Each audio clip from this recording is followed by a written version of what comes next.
Hey, wonderful. All right. Hello, everyone. Welcome. So nice to see you all here.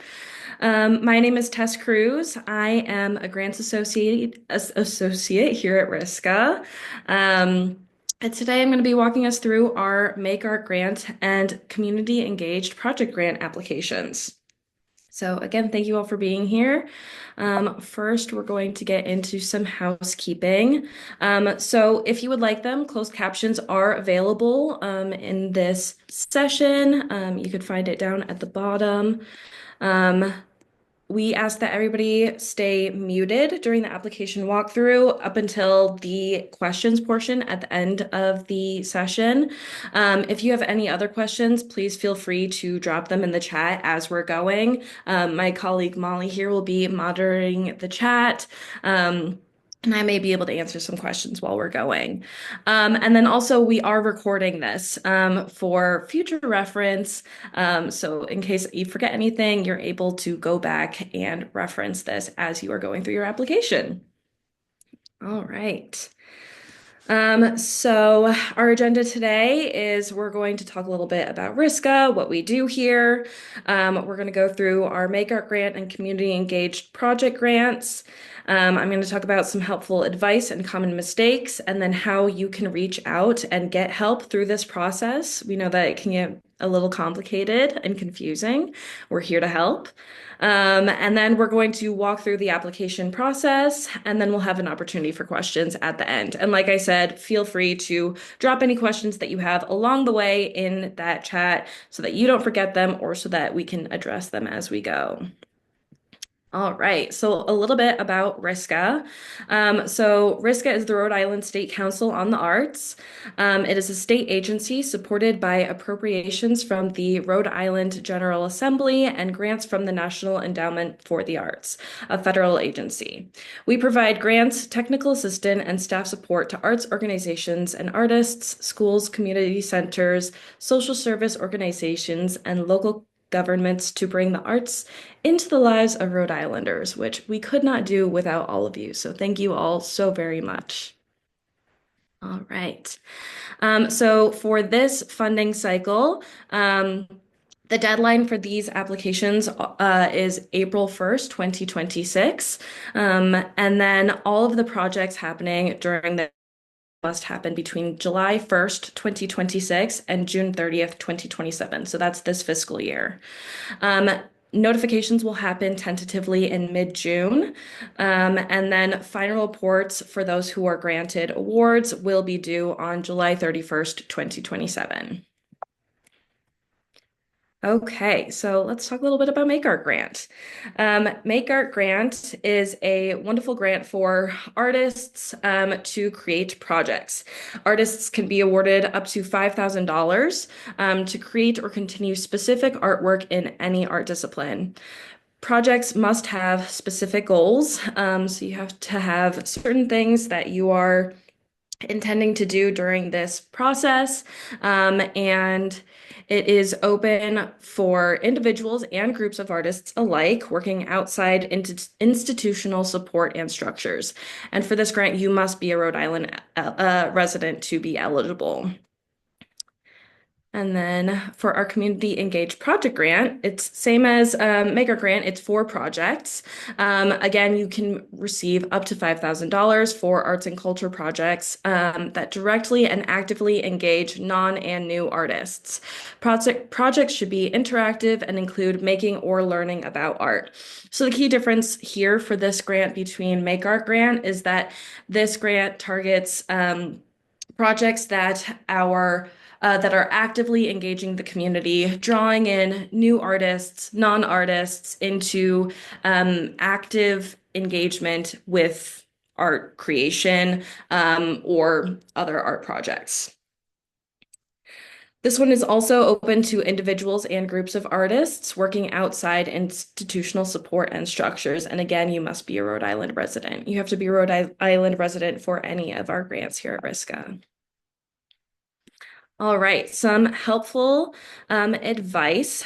as you are going through the application process, carefully read all of the instructions. Everything's there, and make sure that you're following those directions to make sure that your grant is as eligible as it can be. And then we recommend you think carefully about who's reading these applications. These aren't going to be your peers, likely, and they're not going to be people that you know. And so you really want to give the panel a good sense of who you are and what you're trying to accomplish. Make sure your application is telling a unified story and that the big picture is clear. Really get your message across there. And then make sure that you're reading the questions on the application clearly and directly answering those questions. You don't want to give too much information about things that aren't relevant, and try to keep it relevant and on topic to what is being asked. And lastly, something that I recommend so much is that it's so helpful to have an outsider read your application, especially not somebody who's working directly on the project, but somebody who's completely unfamiliar with the project, even potentially unfamiliar with you and your work, to make sure that somebody that does not know you and is not familiar with what you do understands what you are trying to accomplish and who you are. And also, please remember that we are here to help you. We get paid to be here for you, so please feel free to reach out to us with questions anytime. I am available through email for you to reach out to, and then so are many of my colleagues, and you can find our contact information on the RISCA website. All right, which is right there, arts.ri.gov.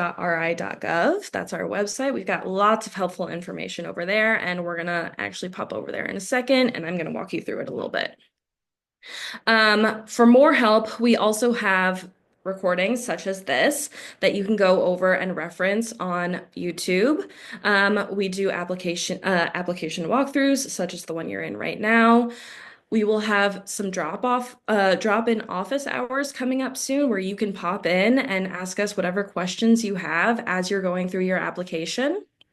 Um, and then we're also occasionally available for some one-on-one meetings, but we are always available for you to email us. And then there are also some helpful Facebook groups that you can join. And then also down at the bottom, you can see in bold, have here, don't wait until the last minute.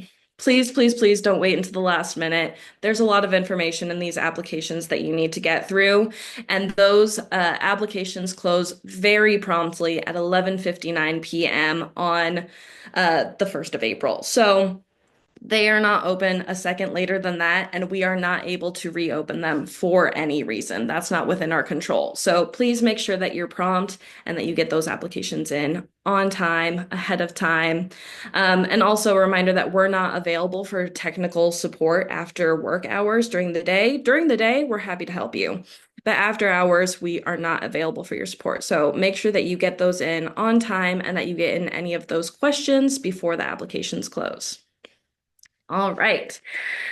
So now we're going to get into our application walkthrough.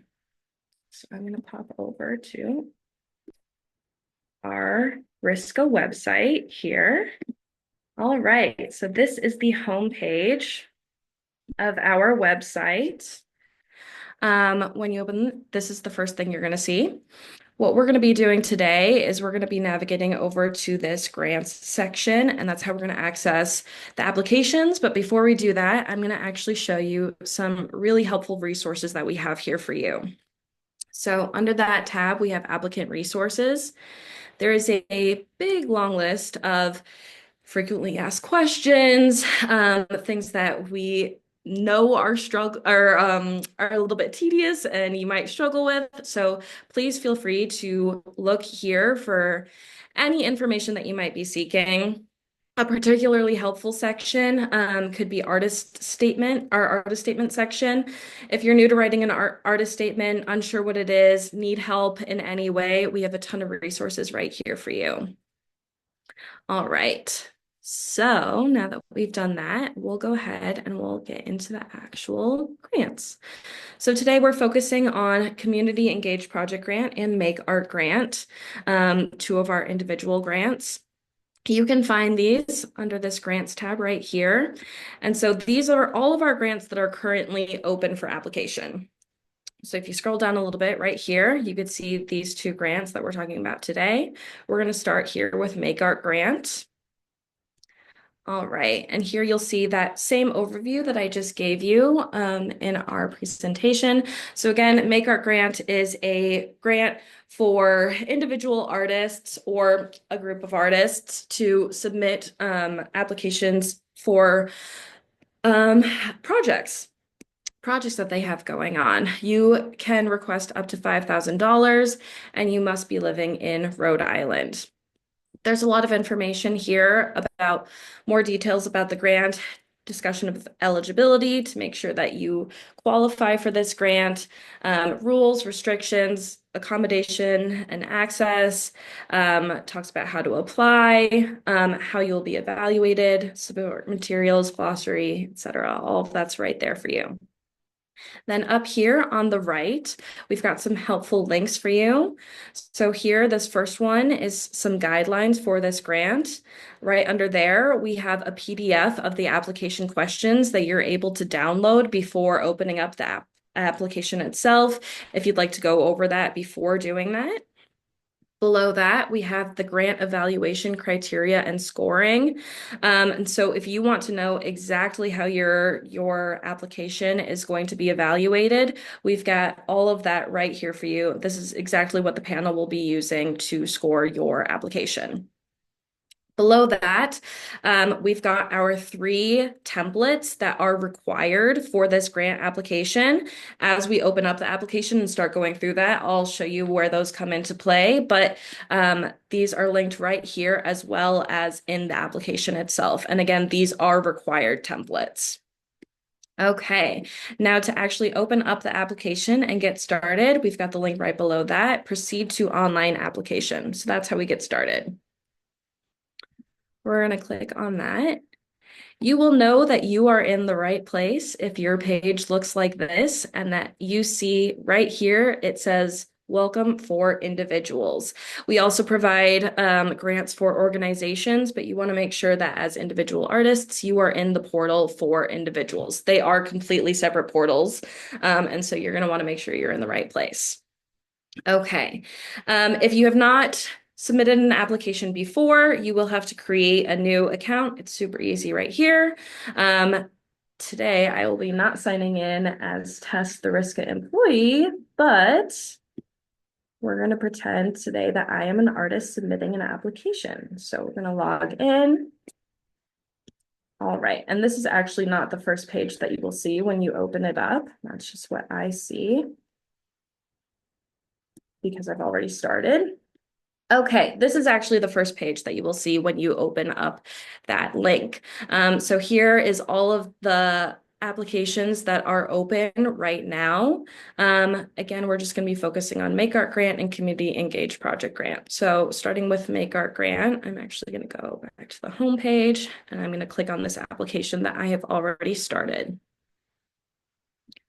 Okay, and then you can open the application by on the right side, clicking this page with a little pencil inside of it. So I'm just going to click on that. And now we are in our application. So today I'm going to be working under the alias Marisol Ramirez, and I am applying for a Make Art grant. So the first section that you're going to see here is information that's just for RISCA staff. And this is just for us to check your eligibility. So there's a checklist right here. All of these boxes must be checked and accurate for you to be eligible for this grant. So go through and make sure that all of these things apply to you and check them all off. And then right below that, we have a question asking you about whether or not you'd like to accept partial funding, or you'd be willing to accept partial funding. This is not required, and this does not impact your application in any way. It's not seen by the panelists, and it will not impact your ability to receive funding now or in the future. If for any reason you are unwilling to accept partial funding, that is completely fine. No one will hold that against you for any reason.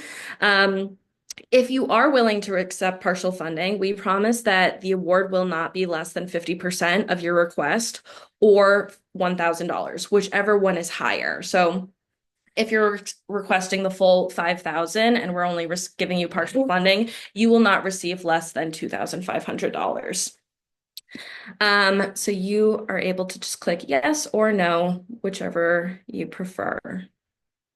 And again, the panelists don't see that. That's just for us Riska staff. Okay, then moving on to the logistics section of the application. This is where the panelists start to see what information you have here. So these first two sections, preferred name and pronouns, are both optional. We already have your name up there, but if there's another name you'd like us to call you, you can go ahead and put that there, and then you can also provide us your pronouns. Again, these are optional. You don't have to fill out those sections. Below that, we have your project name. So that's where you're going to put the name of your project, and then the project summary. This is a brief summary of your project. You're not going to get into a lot of the artistic nitty-gritty in here. This is just for us to understand a little bit more about who, what, why, where, when about your project. We request no more than 3 sentences. Keep it brief just to give us a little idea of what's going on. So here, Marisol Ramirez will create an original script for a play that will be performed in a free to the public staged reading at AS220 in May of 2027. Script writing will take place beginning July 1st, 2026 and end in February 2027. Following the completion of the script, Ramirez will work with local director Janet McKinney to cast local actors and hold rehearsals with the intention of performing the piece at the end of May. So you can see not a ton of information there, but it does give the panel an idea of who you are and what you're trying to accomplish. All right, and then you put the amount that you're requesting for this grant. Marisol is requesting the full $5,000. It doesn't have to be that, and you could be more specific with the amount you're requesting. And then below there, when the project will take place, please make sure that your project is taking place within that July 1st to June 30th deadline. Super important. We're not able to provide you funds outside of that time. So make sure that it's July 1st, 2026 to June 1st or June 30th, 2027. Just within that time frame. All right, then below that, we have a section for you to include the names and jobs of any other artists or people that you are working with on this project. If the answer is none, you're totally allowed to put none. If not, we just ask for their name and then either a brief description or a title of their role on this project. All right, below there, we've come to our first template. So these templates I showed you are available on the Riska website, but if I scroll back up to the top of this application, they're also actually available right here as well. So these are the required templates that you must use for this application. So scrolling back down. All right, we've come to our project plan.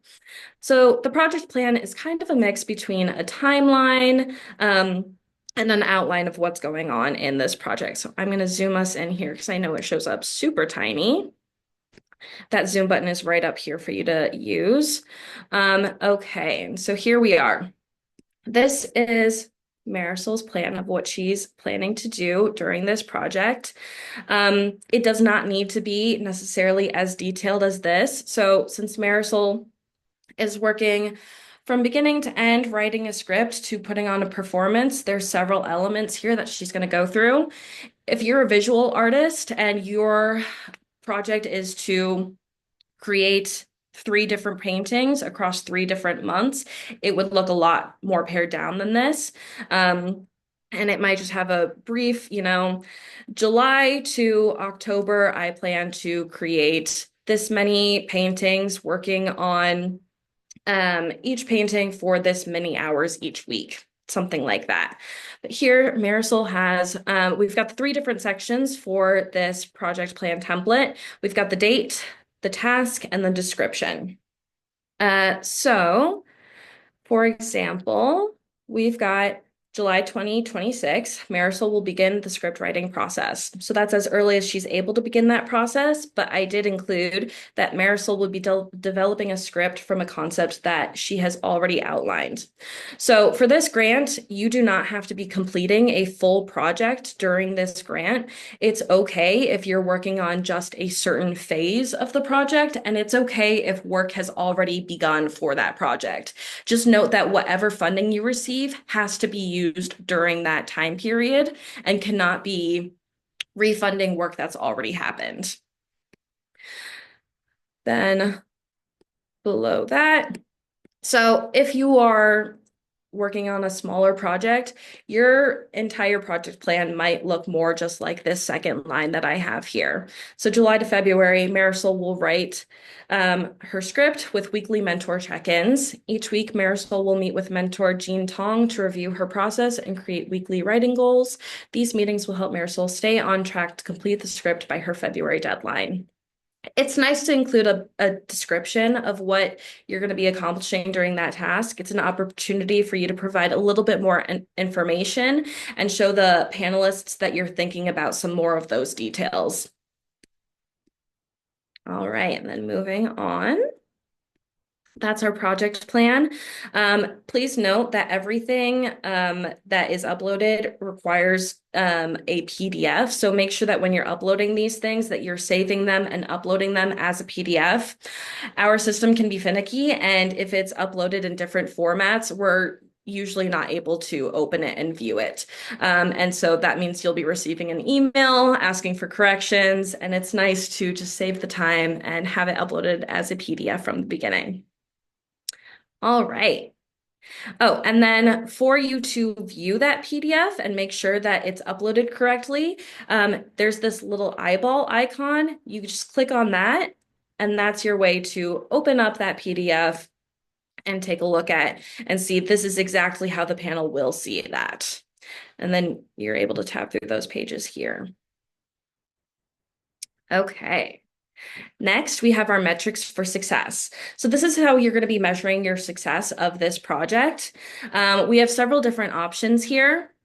And then we also have a space for other if none of those are applicable or really encapsulate what you're trying to accomplish here.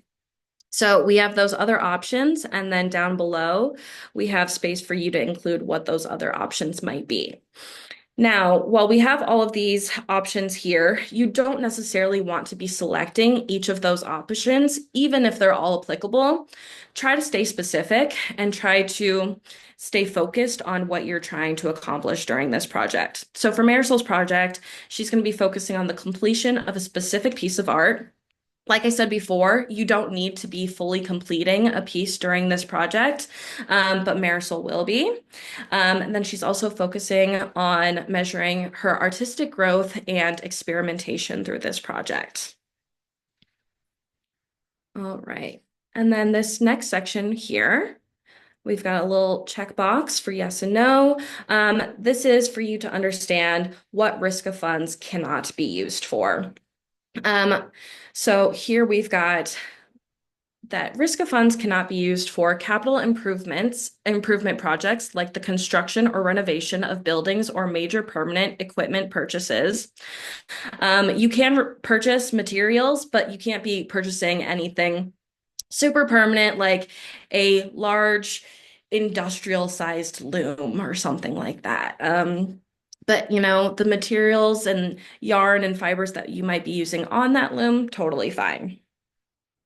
Next, we have addressing, eliminating, or reducing existing debt for or for contributions to an endowment fund, development, or fundraising, such as social events or benefits, or any fundraising expenses. They also cannot be used for entertainment and hospitality, including expenses for activities such as receptions, parties, galas, etc. Specific costs that have a core programmatic purpose or are included in your budget may be allowable. So if you're doing a gallery opening afterwards, you cannot use your funds to provide food and beverages for your guests.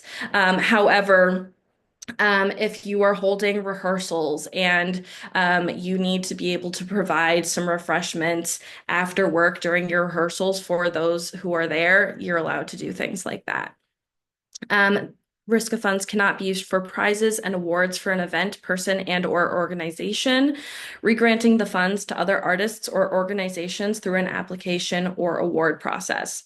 So you can pay other artists, but you can't regrant or regift RISCA funds for any of those purposes. Activities that are associated with a graduate or undergraduate degree program or for which academic credit is received. They cannot be used for applications for projects that proselytize or promote religious activities or which take place as part of a religious service. They cannot be used for programming, performances, and exhibitions unavailable or inaccessible to the public.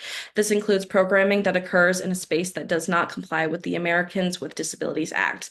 We want to make sure that these projects are accessible to as many people as possible and that we're not excluding anyone.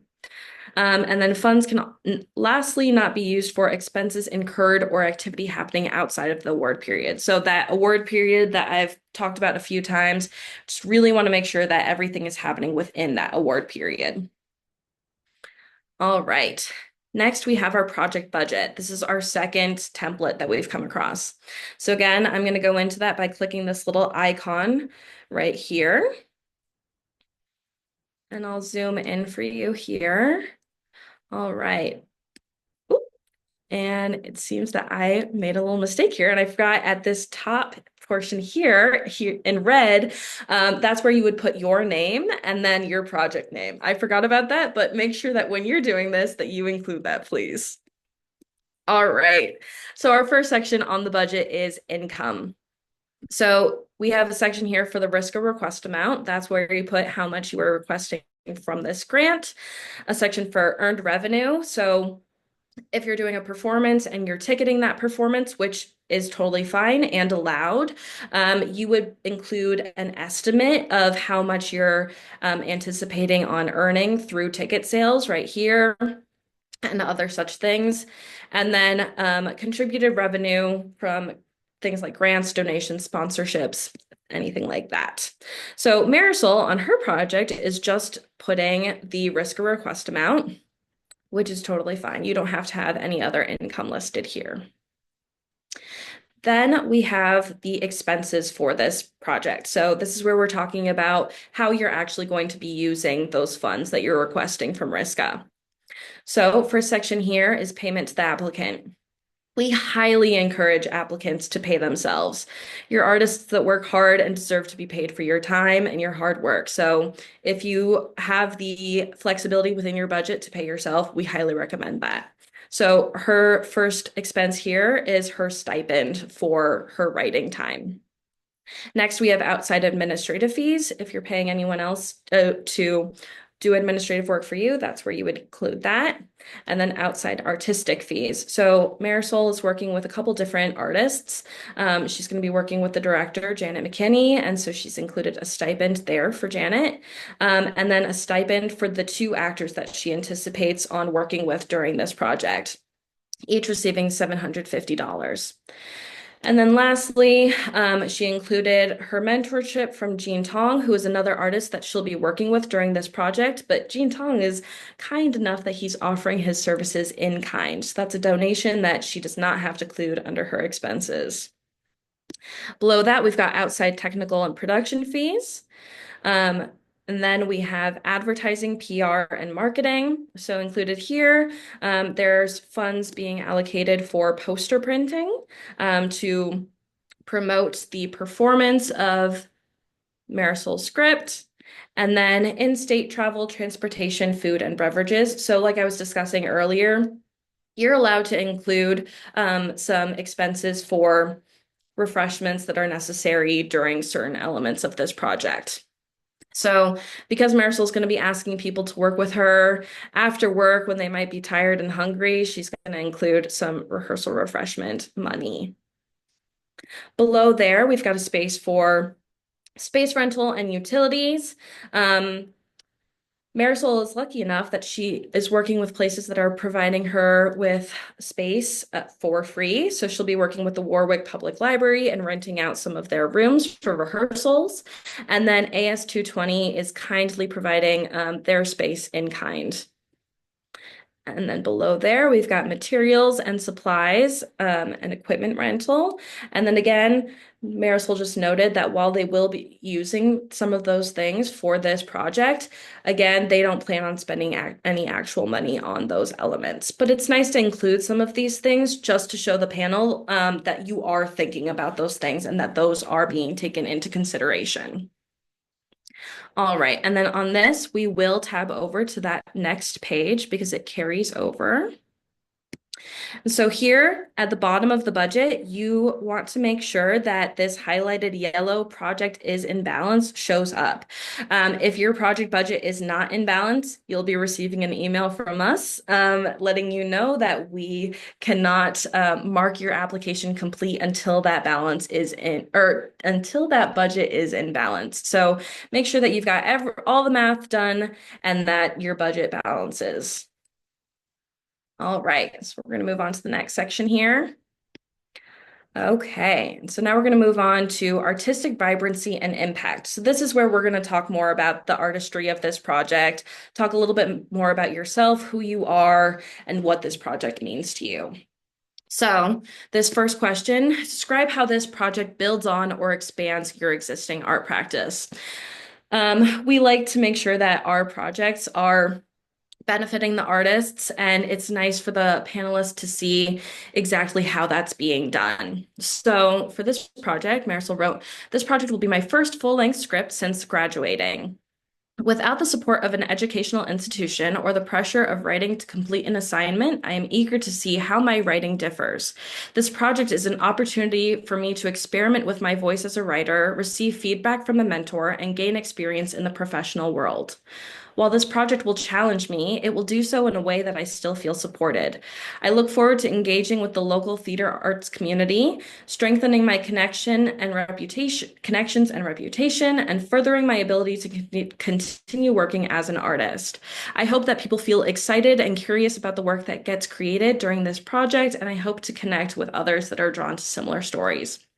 So this is clearly an artist that is very new to the professional world, and that this project is clearly going to help her expand and grow her practice by providing her experience in the professional world. All right. Um, Sometimes we see applicants put just one sentence responses here.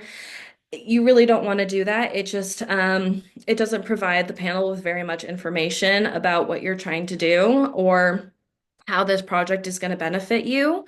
And so you really want to make sure that you don't need to use that full 1,000 character limit, but you want to be writing a good deal about what you're trying to accomplish here and how it will benefit you. So right below that, another opportunity to tell the panel a little bit more about yourself. We have a section where you can attach a biography, a resume, or a CV. It does not have to be all of those things. Just choose one. And so for Marisol, because she's very new in the professional world, she might not have a full resume or CV. So she just has a bio, which is totally fine. Again, please make sure that you're saving this file as a PDF and uploading it as a PDF. That's one of the most common mistakes that we run into is files not being submitted in the right format. So just make sure that everything is in PDF format. So we're going to open that up by clicking on the eye icon. And I'll zoom in for you here. So this is her artist bio. Marisol Ramirez is a storyteller, inspired by the fables and folktales that fed her imagination and formed her perceptions of the world from a young age.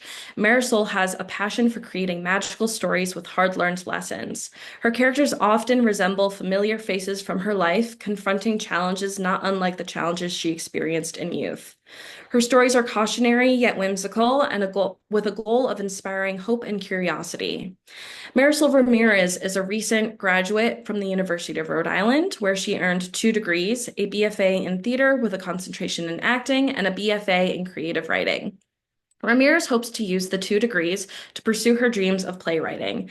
At URI, she had the honor of debuting her first script, Blue Light, which was selected to be performed in her senior year.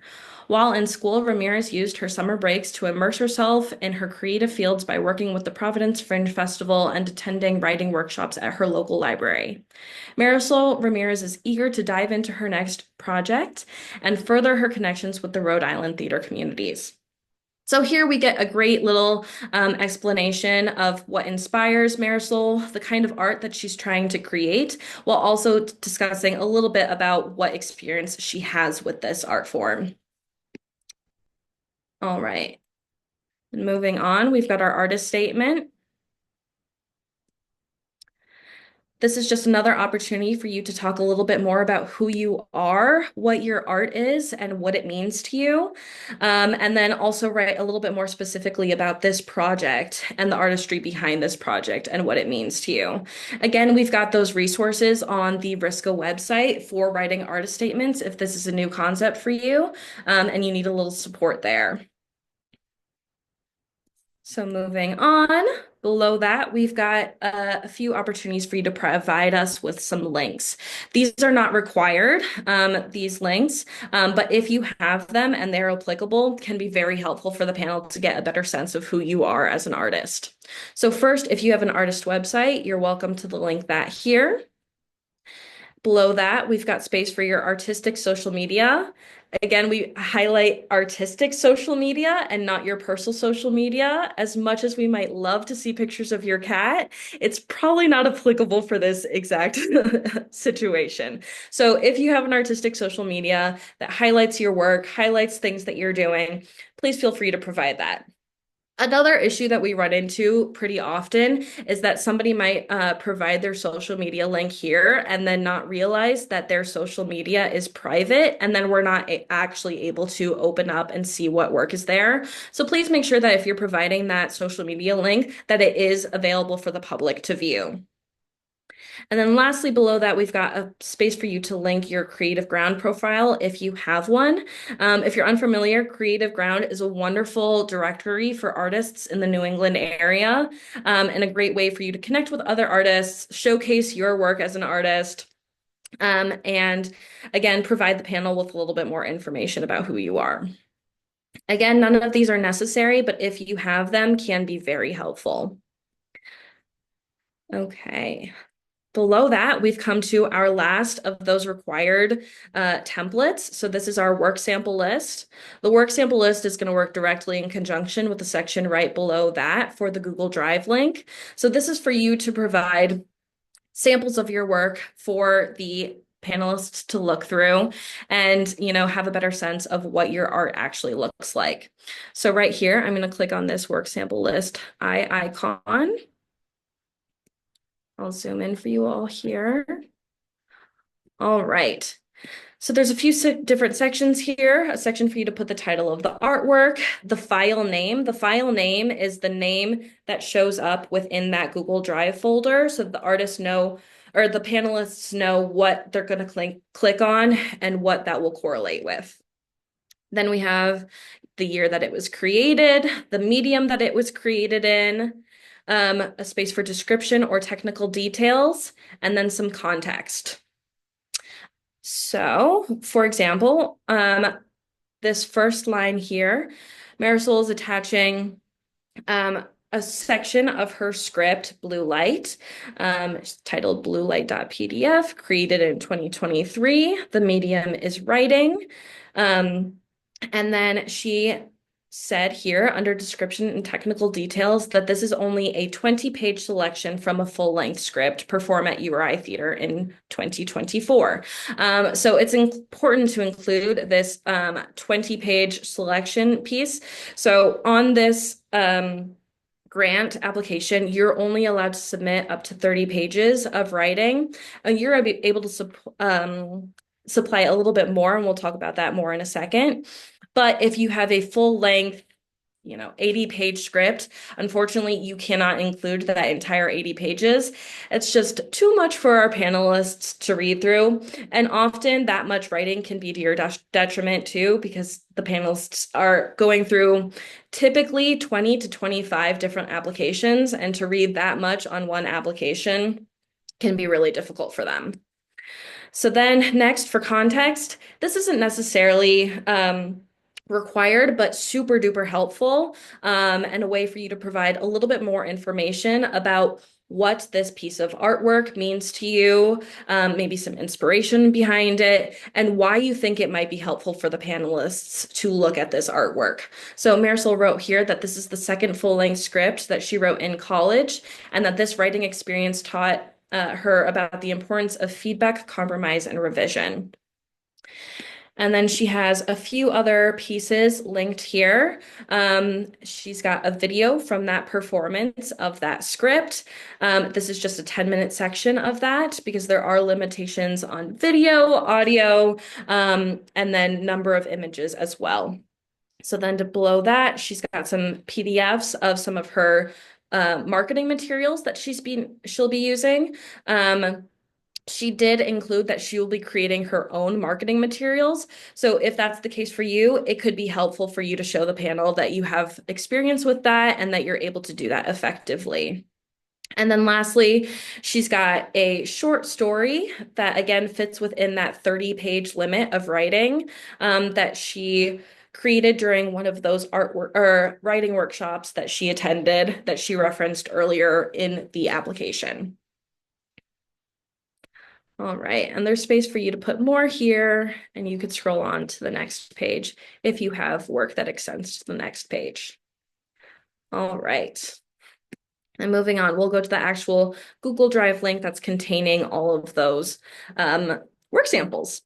So this Google Drive folder is another one of the things that we see a lot of issues with on people's applications. So there are very specific rules here about what can and cannot be included in this Google Drive folder. As I referenced earlier, you can submit a maximum of up to 10 images and 10 minutes of video and 10 minutes of audio and up to 20 pages of writing. Oh, and actually, I made a mistake here. And I had remembered incorrectly that it was 30 pages of writing, and indeed it is not. So another reminder to be reading super carefully. We're all human and we make mistakes, and if we catch some of those little mistakes, we will reach out to you to correct them, but also always helpful for you to catch those mistakes before we're able to. So Marisol actually intended to include too many pages worth of writing, and so she would be receiving an email that she would have to pare that down. Now, again, you can be including multiple different formats for this. So you could be including audio and video and images and writing. It just all has to fit within those limitations. Then right here, we've got the link to that Google Drive folder that's containing your work samples. And you can open that up by clicking this little globe right here. And then you're going to open up your Google Drive folder. Now, this Google Drive folder, because this is not a real project, is not actually populated with any work samples, but this is where your work samples would be and where you would see those file names that are going to correlate with the file names on your work sample list. Another one of the really common mistakes that we see here is that on your Google Drive folder, you're able to change the sharing permissions. And often people forget to to change the settings to allow us to open up the Google Drive folder. And so then we run into, again, another email. And so here you're going to navigate. Actually, let me go back through that. Right here, you're going to click the title of that folder. It's going to drop down to a menu where you can click share. And here you're going to go down to this little section here, and you're going to make sure that this will open to anyone with the link. Make sure that's clicked. And then after that is selected, you can go ahead and copy that link. And then you'll go back to your application. And that's where you're going to put the link for that Google Drive folder right there. And then if you want to make sure that it is opening and that we will be able to see it, when you do that, I highly recommend sending that link to somebody else, and making sure that they're able to open it and see everything that is in there. So that's the Google Drive folder. And then if for any reason you don't want that Google Drive folder as accessible, you're able to put passwords on your Google Drive folder. Just make sure that if you do that, that you are providing us with that password right down here. Not necessary at all, but if you wanted to do that, you can. All right, and we're almost done with Make Art Grant. Right below that, we've got this section for your congressional district. This is just for our tracking purposes. So you're just going to select which U.S. representative district you are in. If you're unsure of that, we've got a link here for you to click on, and you can go ahead and check where your district is by clicking on that link. Then down below is our last section, assurances, just to make sure that everything that you included on this application is as accurate and true to the best of your knowledge, that you understand all of the guidelines and that you're adhering to them. And so you're going to just click this check mark, yes, after you've read through all of this. You're going to provide us with your full name in place of your signature, and then you're going to mark today's date. Now, if you're going through this application, but you're not ready to submit it and you want to be able to go back and add some things and make some changes, read it over to make sure that you didn't include any of those typos that I included or any of those little slip ups that I included, you can go ahead and just save your application. You don't have to submit it yet. So I'm going to go ahead and save that application. But if you were ready to submit it, it's good to go. You've had someone look it over and you feel confident, you can go ahead and hit submit. So for now, I'm just going to save this application. And then we're going to pause for a second. And if anybody has any questions about Make Art Grant, you can go ahead and unmute now and ask those questions. And then we will move on to the Community Engaged Project Grant. So I have a quick question, or a couple of questions. All else being equal, is there any preference you see given between applying for a grant to start working on something new or to make something entirely new versus applying to finish an existing project? Not at all. Not at all. This grant is completely open to either of those things. I would just say that if you are applying to complete a project that you are already working on, that you really make sure that you're specifying your language to discuss what you are going to be working on during this specific phase of that project and what this specific phase of the project means to you as an artist, how it's going to contribute to the rest of the project. While it's helpful to know other details about the project, you really want to make sure that you're specifying what you're going to be doing during this award period and during this specific phase. Great. Following off that, if by the time a grant is awarded, the project timeline or budget has changed at all, including, if other grants come through that cover parts of your initial budget, is there any sort of flexibility for the awarded amount? Like, can they be used on other relevant things?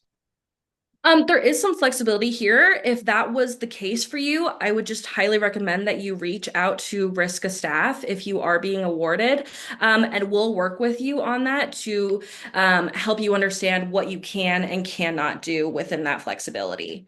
But there is some flexibility that you have there, and a lot of those changes, if you have any changes, will be reflected in your final report after the project is over. But yeah, if anything like that happens, definitely reach out to RISCA so we can let you know what is okay and what is not okay.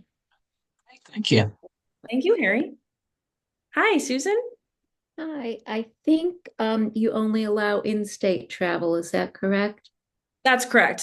For the award, what it covers, it only covers in-state travel. Okay, because I'm starting a project with entomologists, art and entomology, and I do need to travel. That's wonderful. That sounds That's amazing. okay. It's just Yeah, that only some of covers. the people I need to interview are further in the Northeast, and I want to do individual interviews because they will be doing a piece of art that's going to go into Beehive. So Yeah, absolutely. Yeah, you're absolutely allowed to work with artists outside the area, but yeah, for this award, you can only cover travel within the state because we that's are. fine. I just wanted to confirm, and I bet it's something I missed Yeah, as we absolutely. went through. Thank you.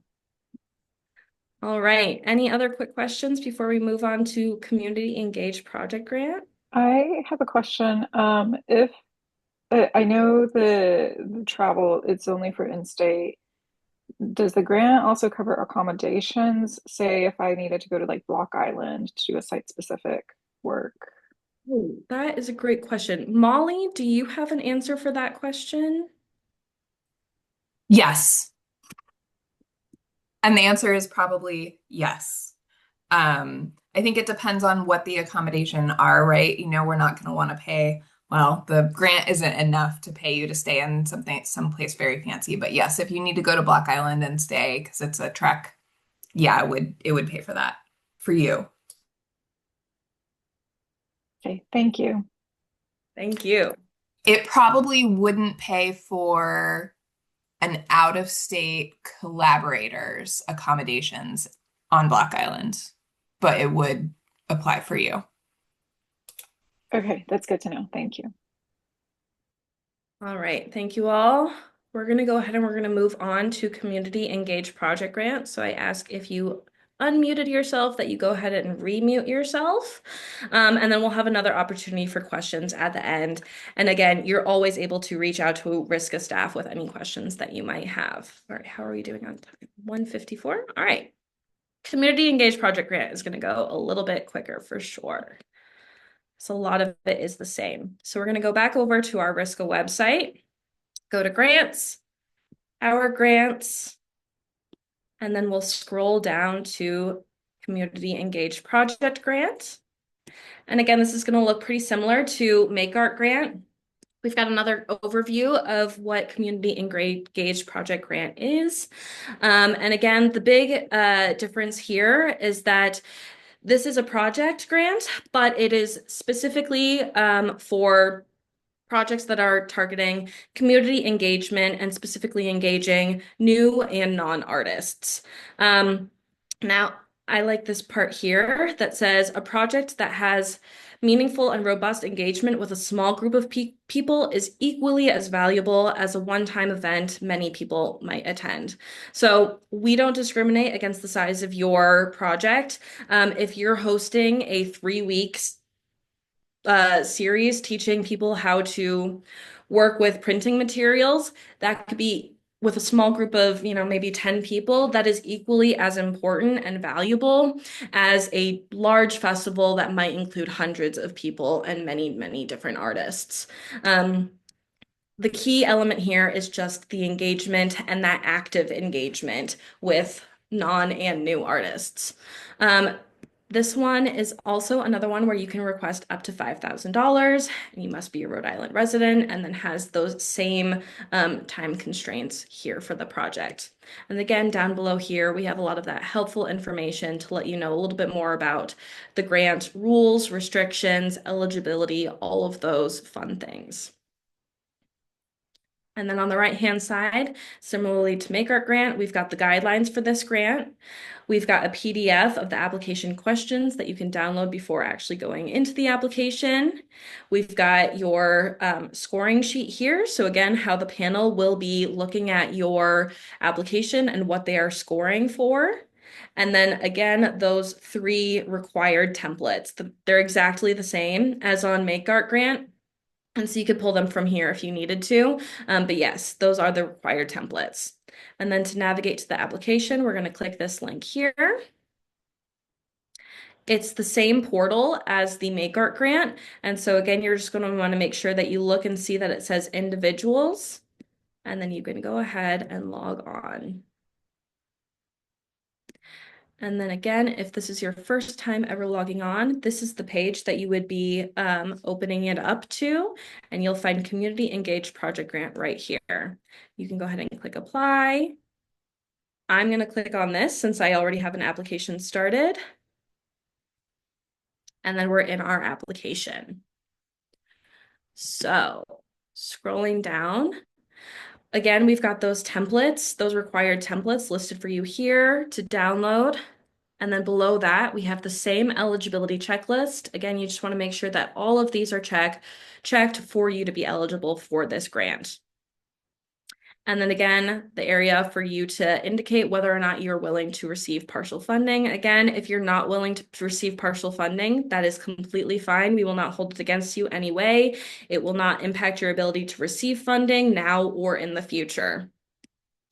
And again, the panel does not see this section. This is just for us RISCA staff. Next, similarly to make our grant, we've got the logistics section, preferred name and pronouns, which again are optional. You don't have to include those if you don't want to for any reason. And then we've got your project name. This one is Art Making Days at Warwick Library. And for this project, we've got the project summary, where teaching artist Erica Musterman will lead 6 weekly visual art making days at the Warwick Public Library for youth ages 8 to 12. The making days will include gentle instruction, a wide variety of materials, and space to imagine. The classes are in the afternoons and free to all participants and their caregivers. This project, for people to participate, is free. They don't have to be, but this one is. And down below, the amount that is being requested, Erica's requesting $2,806. So your request amount can be as specific as that. And then we've got the project start and end date that check that and make sure that it is within that fiscal year, the July 1st to June 30th deadline timeline. This one has a shorter turnaround because it is just a 6-week long project. And as long as it's happening within that time frame, any length of time is fine. The project location for this is the Warwick Public Library. Now, Erica has already secured this space that she intends to use. If you have not fully secured your space yet, that is okay. Just provide the panel with an idea of what you're planning on doing, just to make sure that they know that you do have an idea of what that will be.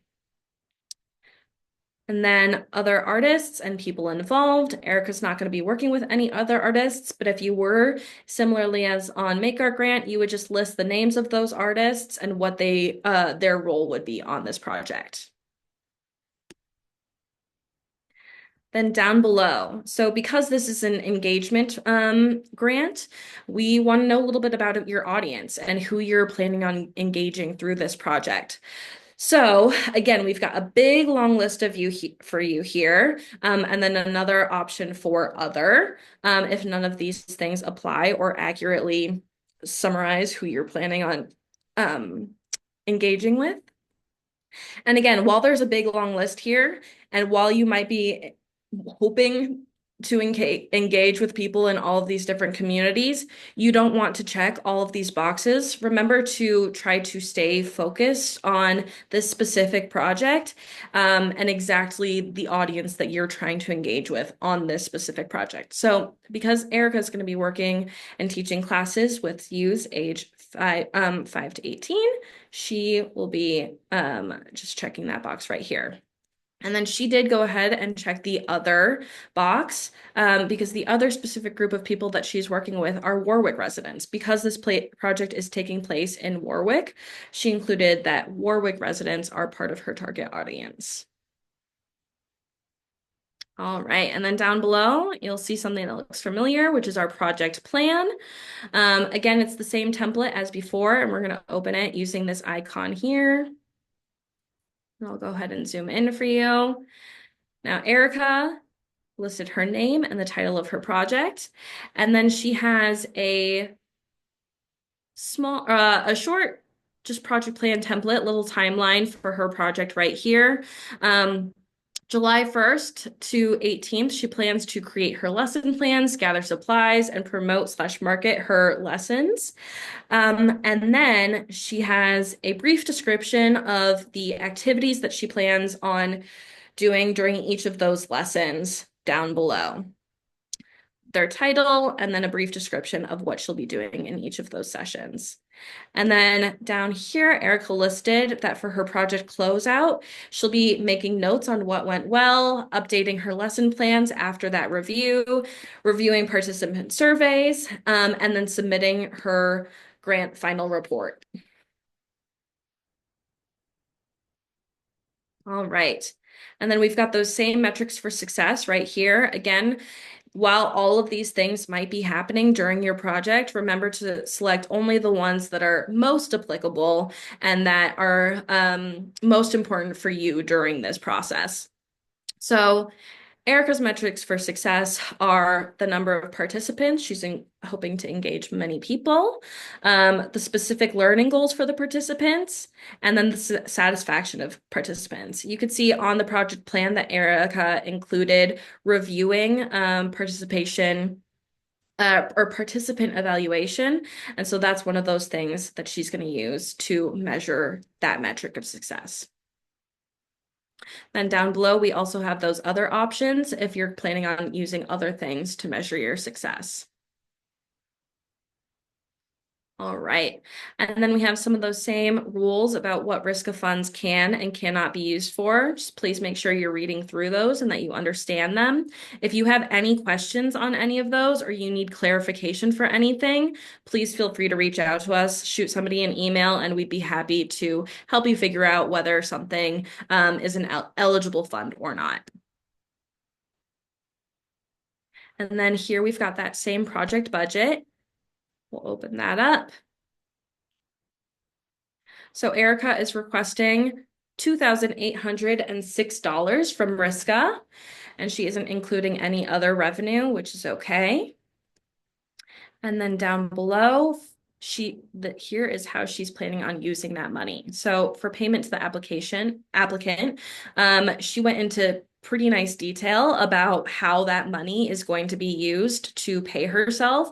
So for 40 hours of work at $50 an hour, 4 hours per class, 5 hours on marketing and promotion, and 4 hours of gathering and purchasing supplies, 5 hours of lesson planning, and 2 hours post-project admin. This is just an estimate of how Erica's going to be using her time, but it helps the panel understand how she got to that number for her payment.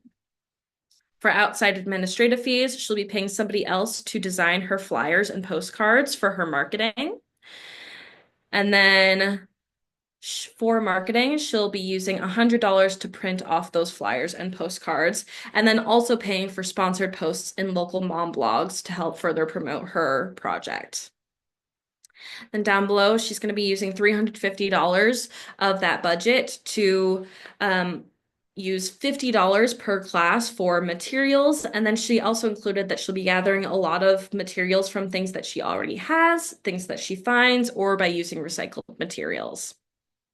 And then lastly on here, Erica included a line for taxes. She's going to be using $306 that she calculated for taxes. And this is taxing just on the stipend for the applicant's payment. This isn't on the entire budget, but just on that stipend for applicant. If you're doing this, please make sure that that is how you are doing this. And then over here, if we scroll over to the next page, down here, highlighted in yellow, we can see that her project budget is in balance. Again, you're going to want to make sure that you see that. Otherwise, your application will not be able to be marked complete. Then moving on, we've got our next section for artistic vibrancy and impact. And a lot of these questions are going to be different from what we saw on Make Art Grant, because for this grant, we're targeting specifically community engagement. So we want to ask you a little bit about that. So for this first question, how is art central to this project? This could be really obvious. For this one, it is pretty obvious that this project is art instruction. And so art is the whole purpose of this project.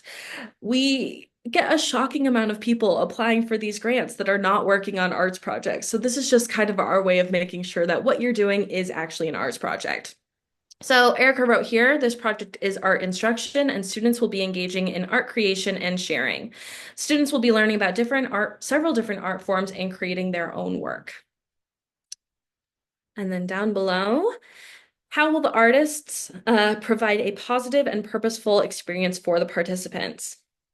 So this is an example of how not all of your responses to these questions have to be in full sentence, paragraph format. It's totally okay to include some bullet points like this.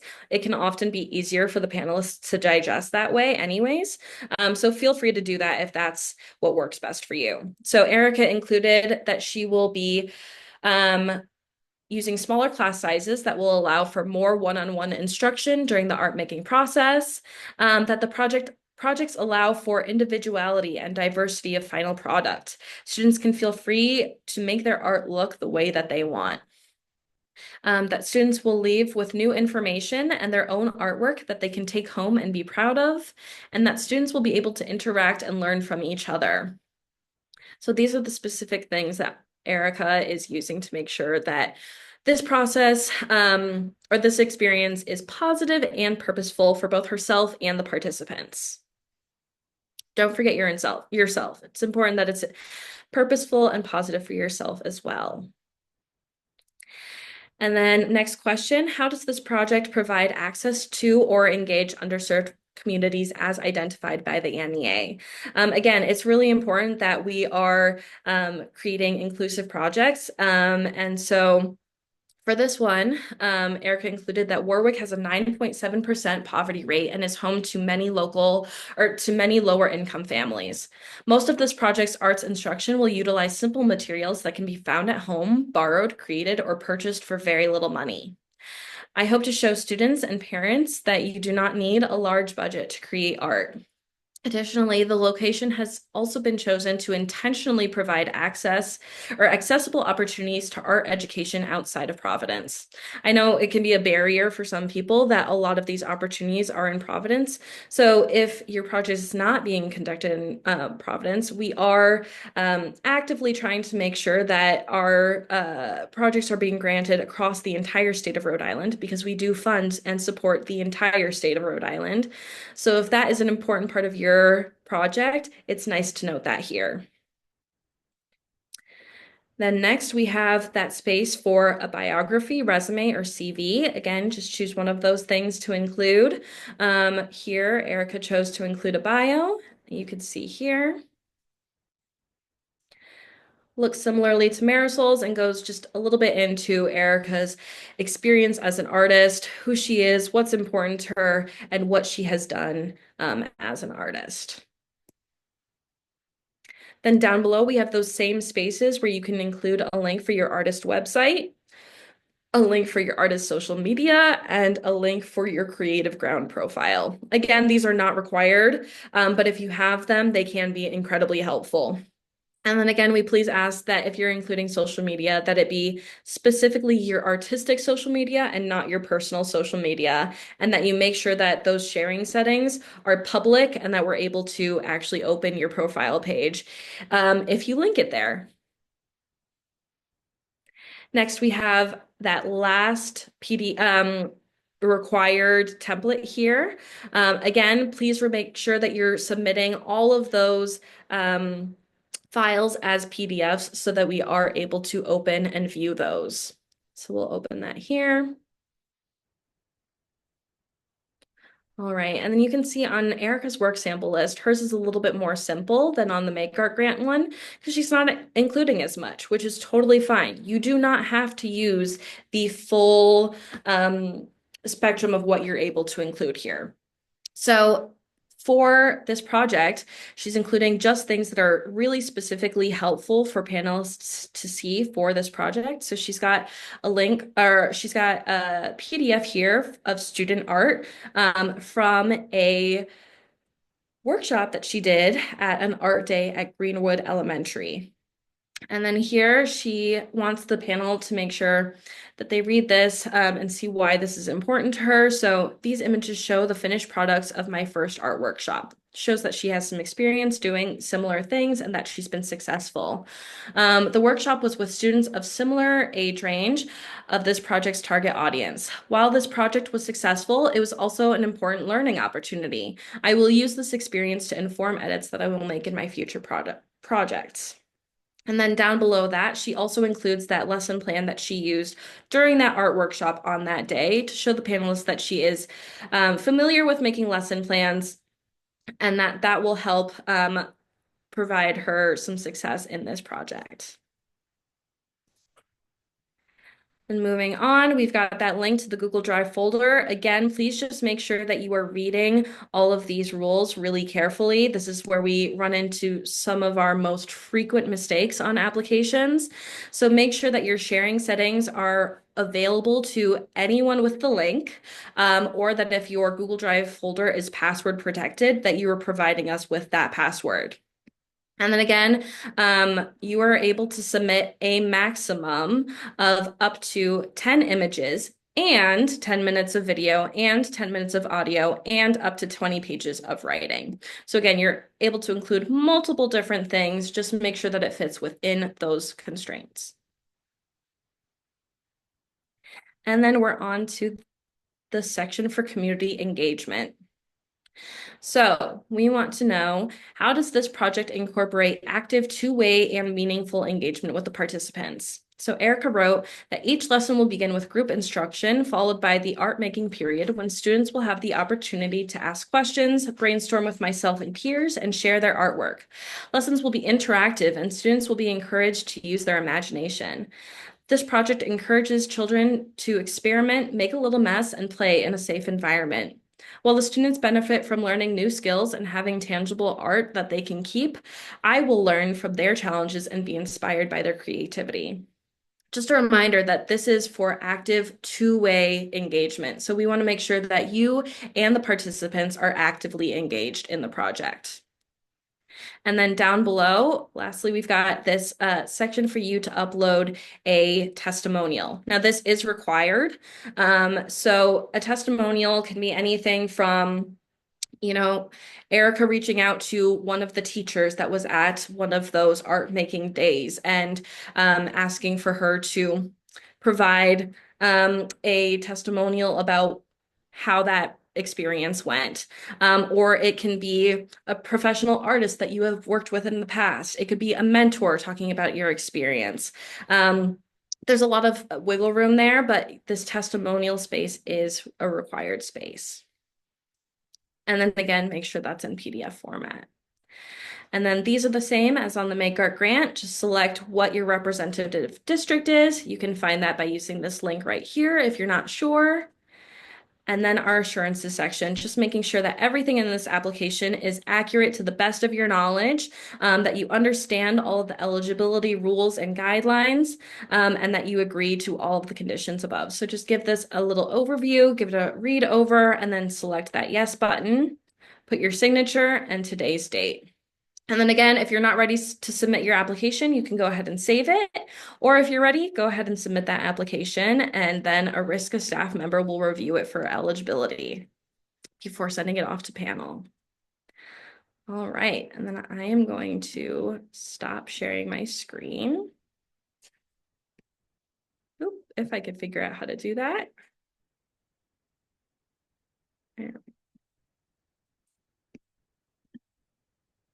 Still sharing. Sorry about that. Okay, well, we've entered our Q&A section of the session while I figure out how to stop sharing my screen because my little button disappeared. If you have any questions, feel free to unmute yourself now. See that people have been dropping some questions in the chat, and that Molly has been answering. But yeah, if you have any other questions right now, please feel free to unmute yourself and I can help you answer those questions.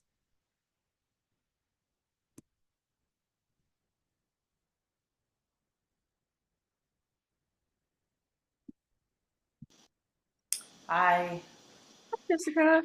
I have a question. Sure. So in both of the grants, there is a line. Projects must be artist instigated and organized outside of institutional support and structures.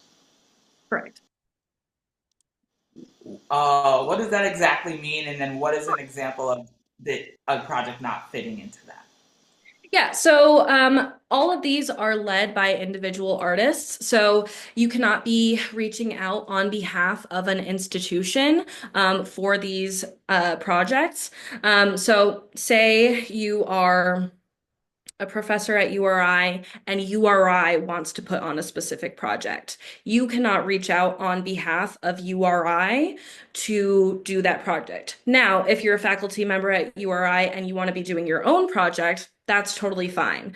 It just, you can't be reaching out on behalf of an institution. It has to be all artist led and instigated. Thank you, I got it. Yeah, absolutely. Anybody else?